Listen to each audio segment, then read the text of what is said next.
আজোয়া কি করতেছ আম্মু? প্লেট দিতেছি। প্লেট দিতেছো? আল্লাহ, কে বলছো তোমাকে প্লেট দিতে? আমি দিতেছি। তুমি দিতেছো? হায় হায়, কেন? আমার হাত দেখে দেখা। আম্মুর হাত ব্যথা তাই তুমি দিতেছো? আমি দিতেছি আমার কাছে দেখে দেখা।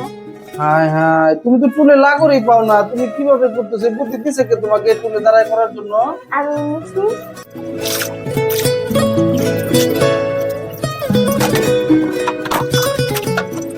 আল্লাহ, আম্মু তুমি এত কষ্ট করতেছো আম্মুর জন্য? হায় হায়, ওরে আমার প্রিয় পাখি রে। থাকো, আর কষ্ট করতে হবে না, চল আমরা যাই।